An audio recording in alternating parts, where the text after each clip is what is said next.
নষ্ট মরিচ প্রক্রিয়াজাত করে তা ব্যবহার করা হয় খাদ্যে, আবার একই মেশিনে গুঁড়া করা হয় দাঁত মাজার নানা উপকরণ। চট্টগ্রামে এমন একটি প্রতিষ্ঠানে অভিযান চালিয়েছে ভোক্তা অধিকার। দুপুরে কালামিয়া বাজার এলাকায় মিয়াখান নগর সড়কে এই অভিযান চালানো হয়।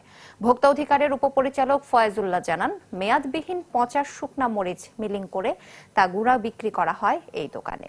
যদিও দোকানদারের দাবি এসব পণ্যের মালিক তিনি নন, তিনি কেবল মরিচ গুঁড়া করার কাজ করেন, যা ব্যবহার করা হয় আচার তৈরির কাজে। মানহীন মশলা উৎপাদনের দায়ে প্রতিষ্ঠানটিকে 40,000 টাকা জরিমানা করা হয়।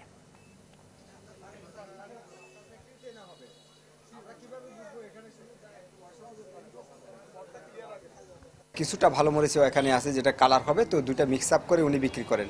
কিন্তু ওনার দাবি হচ্ছে উনি এটা এভাবে বিক্রি করেন না, এটা হচ্ছে ওনার আচারে যায়। তো আসলে আচারে যাক, যেখানে যাক, যে খাবারে এটা ব্যবহার করুক, এটা কোনোভাবেই ব্যবহার উপযোগী কিনা।